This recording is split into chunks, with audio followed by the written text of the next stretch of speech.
सबसे पहले प्रधानमंत्री मोदी जी जब 2014 में जब उन्होंने शपथ ली थी तो उन्होंने कहा था कि मैं इस देश का प्रधानमंत्री नहीं प्रधान सेवक बन के कार्य करूँगा, और उन्होंने सबसे पहले इस देश की गंदगी को साफ करने का प्रण किया और उन्होंने सबसे पहले झाड़ू उठाने से पहले ये यहाँ से आपको कि 2014 में मोदी जी जब आए तो उन्होंने सबसे पहले जो स्वच्छ भारत अभियान चलाया, और इस स्वच्छ भारत अभियान जो मोदी जी ने शुरू किया, ये एक तरह से स्वच्छ भारत, स्वस्थ भारत, समर्थ भारत की नींव की एक शुरुआत हुई थी।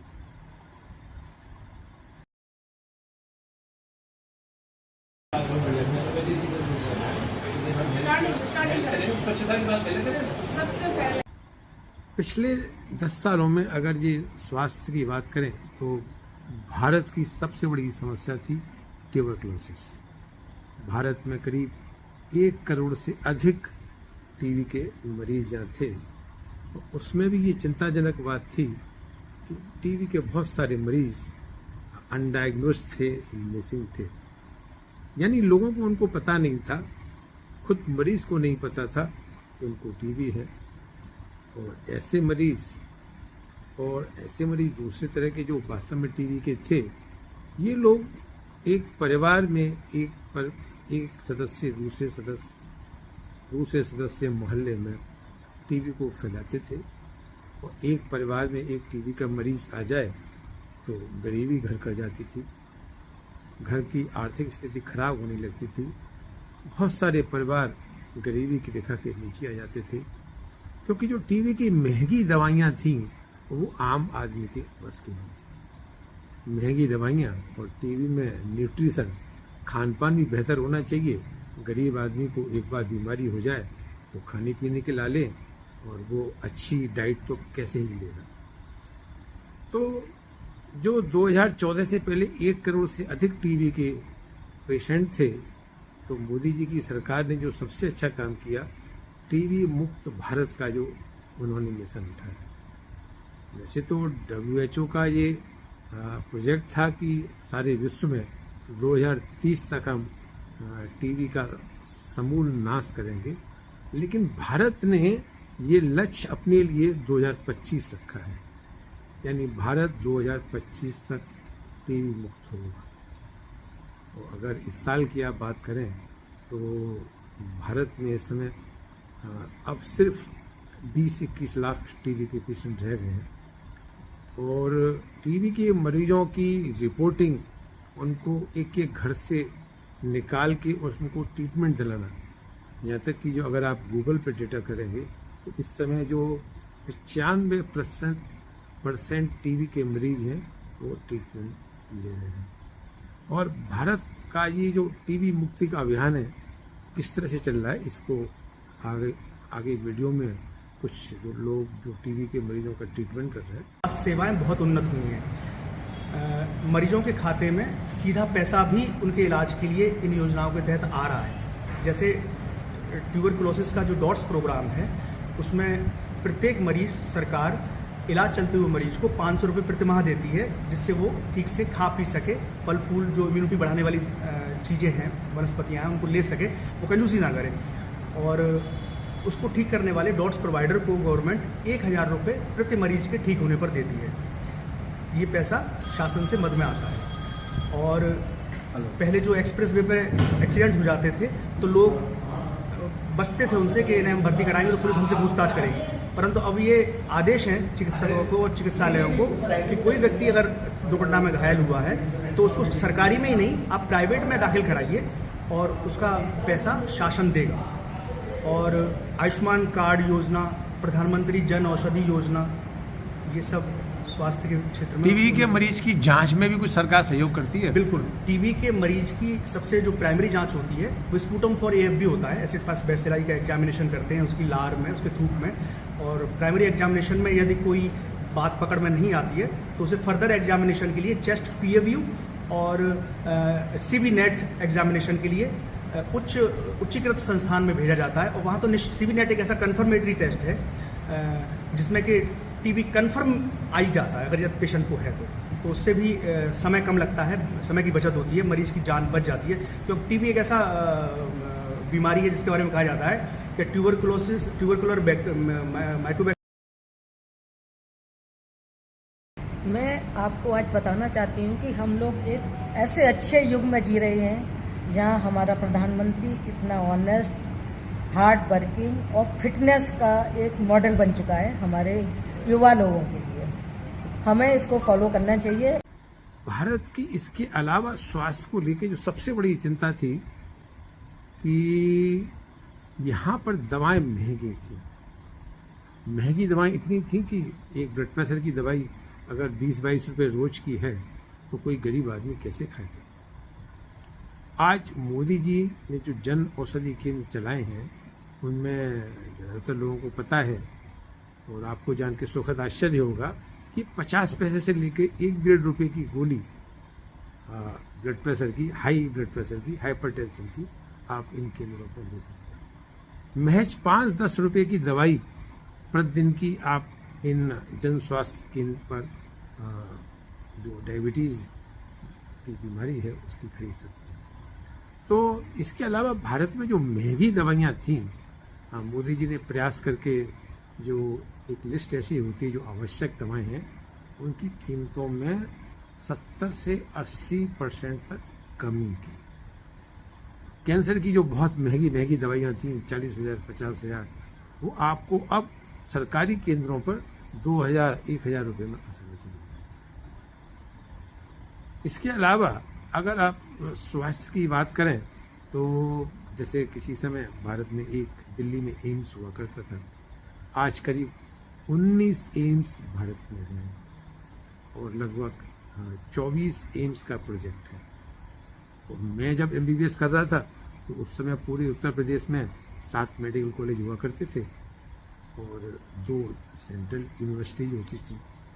पर आज की डेट में भारत में 700 से अधिक मेडिकल कॉलेज हैं और उनमें 1 लाख से अधिक स्टूडेंट MBBS कर रहे हैं। हम में से बहुत से लोग इस बात को लेकर नाराज़ हैं कि जो नए खुले मेडिकल कॉलेज हैं उनमें अभी टीचिंग की बहुत अच्छी व्यवस्थाएं नहीं है। ये आप कह सकते हैं जो कुछ एम्स हैं अभी बन रहे हैं, आप पूरी तरह से चालू नहीं हुए हैं और समय के साथ ये सब बेहतर होगा। पर इस सरकार का जो विज़न था कि जो भारत के लोग यूक्रेन, रसिया, चाइना, इंडोनेशिया जैसे देशों में जाके घटिया सी एक MBBS की डिग्री के लिए जाते थे, अब इन सब जिसके मन में हो कि उसको डॉक्टर बनना है, उसकी ये ख्वाहिश भारत में इतने सारे मेडिकल कॉलेज हैं इनसे पूरी होगी। आज मैं मेंटल हॉस्पिटल में कुछ रेजिडेंट से बात कर रहा था तो उन्होंने एक बात और बताई। अभी तक जो MD MS की जो सीट्स थी उनमें OBC का रिजर्वेशन नहीं था और पिछले 2 साल में ये परिवर्तन और हो गया कि 27% सीट्स PG की यानी MD MS की अब OBC को कोटा को दे दी गई। हालांकि स्टूडेंट को ये अच्छा नहीं मिला है लेकिन जो OBC के डॉक्टर हैं उनके लिए अच्छी खबर है। और एक इकोनॉमिकली जो वीक सेक्शन है उसके लिए भी एक कोटा अब PG की सीट्स में हुआ है। हालांकि देश भर के जो रेजिडेंट डॉक्टर हैं जब MD MS पूरी करते हैं सरकारी स्कूल से तो उनको 2 साल ग्रामीण क्षेत्रों में जाके सेवाएं देनी होती हैं। तो वैसे तो सारे मेडिकल कॉलेज के जो नए डॉक्टर्स हैं उनको इस बात को लेके काफ़ी नाराज़गी है कि 2 साल 10 साल की पढ़ाई करने के बाद उनको गाँव में सेवा करनी पड़ती है। पर दूसरी बात ये भी है कि इन डायनेमिक यंग जो डॉक्टर्स निकल के आते हैं जो बहुत सारी नॉलेज और स्किल से भरपूर होते हैं, इनको 2 साल जब गांव में काम करते हैं तो उनको अनुभव भी मिलता है और गांव के लोगों की सेवा भी होती है। तो आज NMO आगरा ने एक परिचर्चा रखी थी कि पिछले 10 वर्षों में भारत में स्वास्थ्य सेवाओं में या स्वास्थ्य को लेके क्या क्या बेहतर हुआ है। वैसे तो ज़्यादातर लोग जानते हैं कि आयुष्मान कार्ड जो बहुत सारे गरीब लोगों का बना हुआ है उसमें 5 साल तक जो 5 लाख तक का बीमा है ये सुविधा है ही है। और अभी हाल ही में मोदी जी ने ये मैनिफेस्टो में बीजेपी की में कहा है कि जो 70 साल से सीनियर सिटीजन है उनको भी आयुष्मान कार्ड मिलेगा। यानी ये भारत की समस्या थी कि जो बुजुर्ग लोग हैं उनको कोई प्राइवेट इंश्योरेंस कंपनी इंश्योरेंस नहीं देती थी, अब उनको भी इंश्योरेंस मिलेगा। और स्वास्थ्य के क्षेत्र में क्या क्या परिवर्तन आया है, आइए सुनते हैं।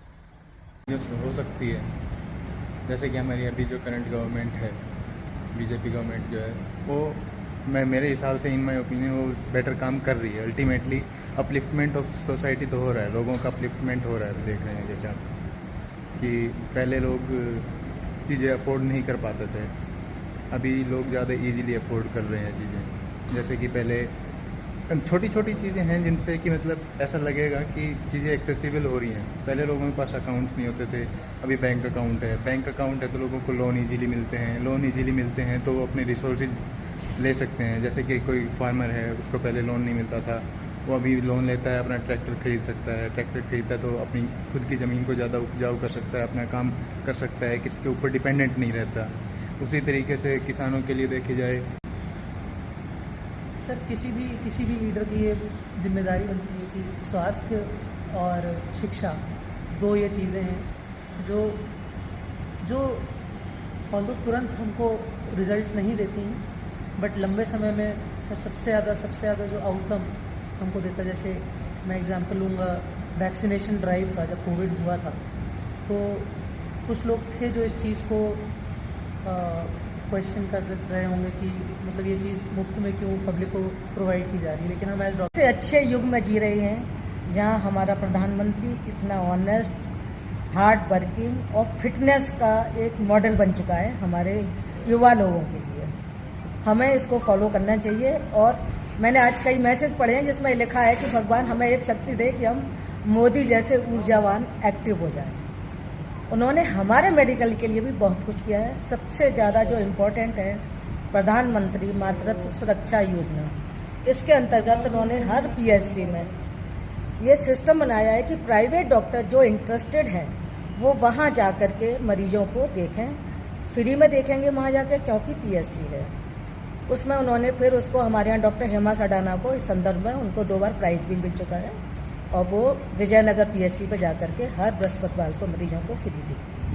बाकी बीच में कई योजना हुई थी और सीएमओ से हमारी बात भी हुई थी, तो उन्होंने कहा कि हम वैन प्रोवाइड करेंगे और 5-6 लोग मिल करके पीएचसी पर जो उनको चॉइस हो वहाँ जाए। सेकंड है कि every 9th of the month her high risk pregnancy को पीएचसी पे पूरा इलाज होता है, उनको पूरा समझाया जाता है, उनको पूरा उस समय केले और जो भी इंसेंटिव है वो दिया जाता है। तीसरा जो उनका प्रोग्राम है, हर मरीज को जो टिटनेस का वैक्सीन लगेगा first trimester, second trimester, third trimester में उसके ऑनलाइन 2000 रुपये आ जाएंगे। तो इस वजह से मरीज वहाँ पर पहुँचेगा, रेगुलर एंटीनेटल चेकअप कराएगा, प्लस डिलीवरी के समय उसको 2000 रुपये और मिलेंगे। चौथा है उनका साझेदारी योजना, जिसमें बच्चे बंद का ऑपरेशन, प्रॉपर्टी, फैमिली प्लानिंग से संबंधित प्राइवेट पार्टनरशिप में उन्होंने शुरू करा है, जिसमें कि जो ऑपरेट कराएगा उसको 1400 रुपये मिलेंगे और जो सर्जन सर्जरी करेगा उसको 3000 रुपये विद डीएनसी, और अगर डिलीवरी होगी या सिजेरियन होगा तो 4500 रुपये मिलेंगे। चौथा उनका जो नया अमेंडमेंट हुआ है, जो पीएचसी हैं वहाँ पर एएनएम जीएनएम जो भी होंगी उनको कंप्यूटर दिया जाएगा और हर 10 लाख के ऊपर एक एएनएम या जीएनएम होगी, वो 10 लाख की जो फीमेल महिलाएं हैं उनको पूरा सर्वे करेंगे, उनको पूरा एंटीनेटल चेकअप करेंगे। वहाँ से हाई रिस्क पेशेंट को ले करके पीएचसी पर बुलाया जाएगा, उनको प्रॉपर ट्रीटमेंट दिया जाएगा। चौथा चल रहा है Bharat HPV virus carcinoma cervix का संपूर्ण उन्मूलन, जिसमें कि डॉक्टर सरोज सिंह आगरा से और हर स्टेट से एक गायनिकोलॉजिस्ट इन्वॉल्व है। डॉक्टर सरोज सिंह इस पर बहुत काम कर रहे हैं। इसमें पेशेंट को अभी ट्राई ये हो रही है, गवर्नमेंट से बात हो रही है, जिसमें पेशेंट को फ्री वैक्सीन दिया जाएगा सर्वावैक के नाम से। प्राइवेट में ये 2000 रुपये में उपलब्ध है। और कोई लड़की अगर 9 साल से लेकर 15 साल के बीच में आती है तो इसको सिर्फ 2 वैक्सीन दिए जाएंगे, और 15 साल से ऊपर आती है तो उसको 3 वैक्सीन दिए जाएंगे। अब ये एक स्लोगन निकाला है कि लड़की को दहेज में कुछ दें ना दें, उसको कार्सिनोमा सर्विक्स का वैक्सीन जरूर लगवाएं। तो धन्यवाद। हम सबसे प्रार्थना करते हैं, रिक्वेस्ट करते हैं कि सब मोदी जी को फिर से थर्ड टेन्योर में लाने की कोशिश करें। तो with the communication model test audio और व्हाट्सएप, फेसबुक या अदर वीडियो कॉन्फ्रेंसिंग से, तो हम सुदूर पॉपुलेशन में बैठे हुए किसी आरएमपी या हेल्थ केयर वर्कर और या फिर कोई पेशेंट से डायरेक्ट ही हम कांटेक्ट कर सकते हैं और उनको फर्स्ट एड दे सकते हैं। इन केस ऑफ इमरजेंसी भी हम उसको देख सकते हैं और बगल में किसी साइकेट्रिस्ट को या हेल्थ केयर सिस्टम पे उसको रेफरल कर सकते हैं। इससे काफ़ी ज़्यादा इम्प्रूवमेंट हुआ है, स्पेशली इन मेंटल हेल्थ में काफ़ी ज़्यादा इम्प्रूवमेंट हुआ है और ये हमारे लिए, हमारे संस्थान के लिए भी बहुत गर्व की। After 2017 mental health care act आया जो, उसमें मेंटली इल पेशेंट्स जो थे उनके जो राइट्स थे, उनका प्रोटेक्शन था, उनके बारे में ज़्यादा सेफगार्डिंग किया गया। प्लस उन लोग की जो प्रायोरिटीज़ थी उनको ज़्यादा देखा गया। पहले उनका जो एक्ट्स थे, उनका वायलेशन से उनको कई नेसेसिटीज़ नहीं मिल पा रही थी। प्लस मेंटल हेल्थ एस्टेब्लिशमेंट के बारे में भी स्पेसिफिक बताया गया, मेंटल हेल्थ कैपेसिटी के बारे में बताया गया और ये बहुत सारे मेंटली जो पर्सन्स विद मेंटल इलनेस थे उनके जो राइट्स थे उनके बारे में ज़्यादातर बताया गया। चीज़ बोलना चाहूँगा, पिछली सरकारों के कंपैरिजन में और मोदी सरकार जी की, बीजेपी सरकार के में जो सड़कें बनी हैं पूरे भारत में, वो आम पब्लिक के लिए तो समय बचा ही रही हैं, लेकिन जो हमारे मरीज़ हैं उन एक्सप्रेस वे की वजह से और फ्लाईओवर की वजह से अस्पताल में बहुत कम समय में पहुँच पा रहे हैं, क्योंकि एक बहुत बड़ा योगदान है। दूसरी चीज़ बोलना चाहूँगा, पिछली सरकारों के कंपैरिजन में और मोदी सरकार जी के कंपैरिजन में जो मेडिकल कॉलेज खुले हैं पूरे भारत में और ख़ासकर हमारे उत्तर प्रदेश में, क्योंकि बहुत बड़ी जनसंख्या रखता है, उन मेडिकल कॉलेज से खुलने से सारे मरीजों को बहुत फ़ायदे हो रहे हैं। जो गंभीर बीमारियां हैं और जो गंभीर बीमारियां नहीं भी हैं, उनके लिए, उन मरीजों के लिए वो एक तरह से वरदान है। उन मरीजों को बहुत दूर अब नहीं जाना पड़ता, 200 किलोमीटर 300 किलोमीटर, वो अपने छोटे ही क्षेत्र में, अपने जिले में ही उपचार ले रहे हैं। तो ये एक बहुत ही चिकित्सा क्षेत्र में एक अभूतपूर्व योगदान है मोदी सरकार का। तो अब की बार मोदी सरकार 400 पार। इसमें जो मोदी सरकार की जो पहल थी जी सर। वो कैसी थी? सर बहुत सराहनीय थी, बहुत सराहनीय थी सर। मतलब ये डिसीजन कि पूरी हमारे देश में इतनी पॉपुलेशन है, हर्ड इम्यूनिटी सर जितनी जल्दी हम डेवलप कर सकते थे उतना अच्छा होता। 140 करोड़ लोगों के वैक्सीनेशन हुआ जी। इसको उपलब्धि मानते हैं? बहुत बड़ी उपलब्धि है सर, ये छोटी उपलब्धि एकदम नहीं है। बल्कि मैं बोलूँगा कि हमारे जो पहले से जो मौजूद जो वैक्सीनेशन का जो इंफ्रास्ट्रक्चर जो मौजूद था, वो बहुत इसका मतलब बहुत अच्छे से हमने उसका उपयोग किया। मतलब इसके लिए सर हमारे पास जो ग्रास रूट्स पे जो अवेलेबल जो हमारे पास चीज़ें थी उनका हमने बहुत अच्छे से उपयोग किया। मतलब ये बाकी देशों के लिए इंस्पिरेशन की चीज़ है सर। 14 से मोदी जी जब से आए हैं, स्वास्थ्य के क्षेत्र में उन्होंने बहुत ही लाजवाब काम किया। सबसे पहले तो स्वास्थ्य भारत मिशन की शुरुआत उन्होंने करी है, जिससे कि बहुत सारी बीमारियां कंट्रोल में आ गई हैं। दूसरा, उन्होंने प्रधानमंत्री स्वास्थ्य सुरक्षा योजना PMSSY के ज़रिए बहुत ही अच्छे हॉस्पिटल्स दिए हैं। जैसे कि मैं आपको एग्जांपल देना चाहूँगी, आगरा में SM मेडिकल कॉलेज में ही PMSSY खुला है, जो कि एकदम वर्ल्ड क्लास हॉस्पिटल है, जो कि फुल्ली सेंट्रली AC है। तो गरीब मरीजों को सारे सुपर स्पेशलिस्ट की सुविधा है, उसमें सारे सुपर स्पेशलिस्ट DMMC स्कीम्स आई हैं जो कि बेनिफिशियल है। जैसे कि हमारी आयुष्मान कार्ड योजना है, उसके अलावा जो 5 लाख तक की बीमारी का खर्चा जो है वो गवर्नमेंट दे रही है और अच्छे प्राइवेट हॉस्पिटल्स में भी ये स्कीम आ रही है।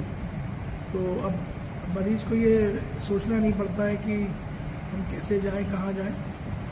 और उसके अलावा जो प्रेग्नेंट लेडीज़ हैं उनके लिए जो प्रसव की योजनाएं हैं सरकारी हॉस्पिटल में कराने पे उनको बहुत सारी सुविधाएं दी जा रही हैं। जो हमारे सरकारी हॉस्पिटल खुद हैं उनमें नए बिल्डिंग्स बने हैं, बहुत साफ़ सुथरी व्यवस्थाएं हो गई हैं। और मैं देखता हूँ कई जो हमारे मतलब जो समाज में गरीब लोग हैं वो इन हॉस्पिटल्स में जाके वहाँ डिलीवरी करा के ऑपरेशन करा के काफ़ी फ़ायदा उठा रहे हैं। पिछले कुछ सालों में स्वास्थ्य सेवाओं में बहुत फ़र्क आया है जन सामान्य के लिए। ये बहुत साफ तौर पर दिखाई देता है। अब ना सिर्फ गरीब व्यक्ति या वो लोग जिनके पास पैसों की कमी है सरकारी अस्पतालों में इलाज कराने आ रहे हैं, बल्कि पढ़े लिखे लोग, इंजीनियर, एक्स सर्विसमैन, ये भी लोग खुशी से हमारे मेडिकल कॉलेज में या जो नए मेडिकल कॉलेज खुले हैं या और सरकारी अस्पतालों में दिखाने के लिए आते हैं। ये अपने आप में एक अचीवमेंट है, एक एक्सेप्टेंस है सरकारी जो स्वास्थ्य क्षेत्र है उसका जन सामान्य में। जिन्होंने किया है वो बहुत ही मतलब इम्पोर्टेंट काम उन्होंने किया है, वो है आयुष्मान भारत योजना। गरीब मरीजों को आयुष्मान भारत योजना देकर उन्होंने 5 लाख तक का इलाज, भर्ती होकर मरीजों को 5 लाख तक का इलाज जो है फ्री मुफ्त मिलेगा। चाहे वो गवर्नमेंट हॉस्पिटल में अपना इलाज करा सकते हैं या प्राइवेट हॉस्पिटल में भी अपना इलाज करा सकते हैं। तो बहुत ही ड्रास्टिक चेंज है। और अभी कुछ उसमें मैनिफेस्टो में बीजेपी ने आयुष्मान कार्ड कुछ और सिटीजन्स के लिए कर दिया।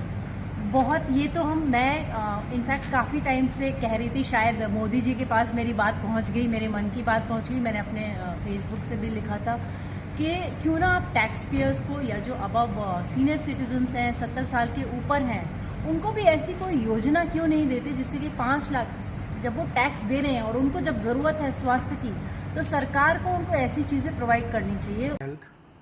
In last 10 years, government nationwide have increasingly recognized the importance of dental health as an integral part of overall healthcare. There has been a growing emphasis on preventive measures such as community-based programs, education, and access to dental services, particularly for underserved populations. Additionally, advancement in technology and research have led to improved treatment and techniques, contributing to better oral health outcomes. Government policies regarding dental health have evolved over the last decade to address various aspects such as access to care, prevention, education, and workforce development. Government have worked to expand dental coverage under public health insurance programs, especially for vulnerable populations such as children, low-income families, and seniors. There has been a focus on promoting preventive dental care, including community-based initiatives, school-based programs, and public awareness campaigns to encourage regular dental checkups and good oral hygiene practices. Policies have aimed to address shortages in dental workforce by supporting training programs, scholarship, and loan repayment incentives for dental professionals, especially in underserved areas. Efforts have been made to integrate dental care with primary healthcare services to provide more holistic care and improve overall health outcomes. There has been support for research and innovation in dental health, leading to advancements in treatment modalities, material, and technologies. Overall, I would like to say government policies have aimed to improve access to quality dental care, promote oral health education and prevention, address workforce challenges, and ensure the effectiveness and safety of dental services. Thank you. नमस्कार, मैं doctor विनय Gupta, ENT surgeon Agra. मैं पिछले 25 साल से यहाँ नाक कान गला और सिर गर्दन के मरीजों को देख रहा हूँ। पिछले 5 साल में जो ENT के कैंसर्स की जो वृद्धि हुई है मरीजों में, उसी हिसाब से उनका जो डायग्नोसिस, क्योर और मैनेजमेंट है वो भी बहुत अच्छे और बहुत अच्छी तरह से मैनेज हुआ है हमारे उत्तर प्रदेश में स्पेशली।